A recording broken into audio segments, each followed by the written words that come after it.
ధర్మకోల్పెట్టెలో గంజాయి తరలిస్తున్న ముఠా సభ్యుల్ని కృష్ణా జిల్లా ఈగల్ బృందం ఉంగుటూరు మండలం ఆత్కూరు పోలీసులు సంయుక్తంగా పట్టుకున్నారు. 5 నిందితుల్ని అరెస్ట్ చేసి వారి వద్ద నుంచి సుమారు 90 లక్షల రూపాయల విలువైన 108 కిలోల గంజాయి, 2 వాహనాలు స్వాధీనం చేసుకున్నారు. కర్ణాటకలోని చామరాజనగర్ జిల్లాకు చెందిన మారెప్ప, ఒడిశాలోని జనతా గ్రామంలో 2 కిలోల చొప్పున ఉన్న 90 పొట్లాల గంజాయి కొని విశాఖకు చెందిన 4 సాయంతో బెంగళూరుకు తరలించేందుకు సిద్ధమయ్యాడు. ఎవరికి అనుమానం రాకుండా గంజాయి పొట్లాల్ని థర్మోకోల్ పెట్టెల్లో ఉంచి వాటిని మినీ ట్రక్, కారులో తరలిస్తుండగా పెద్దౌటుపల్లి వద్ద పోలీసులు పట్టుకున్నట్లు గన్నవరం డీఎస్పీ శ్రీనివాసరావు వెల్లడించారు.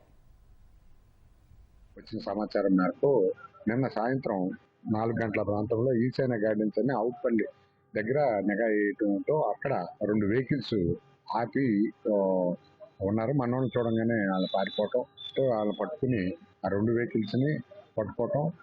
అలాగే ఒక వెహికల్లో 2 గంజాయి ఎక్కువగా ఉంది. 2 వెహికల్లో కూడా ఒకటి అరా ఉంటే మొత్తం 180 కేజీలని మనం సీజ్ చేయడం జరిగింది. దానిలో భాగంగా 5 వ్యక్తుల్ని ఆ స్పాట్లో అరెస్ట్ చేశాం. ఎవరైతే ఒరిస్సాలో గంజాయి సప్లై చేస్తాడో త్వరలో పట్టుకుని వాళ్ళని కూడా రిమైండ్ చేస్తాం. నా మారెప్ప అనే అతను ఉన్నాడు, ఫస్ట్ అతను కర్ణాటక. ఇతను యాక్చువల్గా మెయిన్, ఇతనే తీసుకెళ్తాడు, ఇతనే అమ్మటం. ఈ మిగిలిన 4 కూడా సహకరిస్తారు వీళ్ళకి.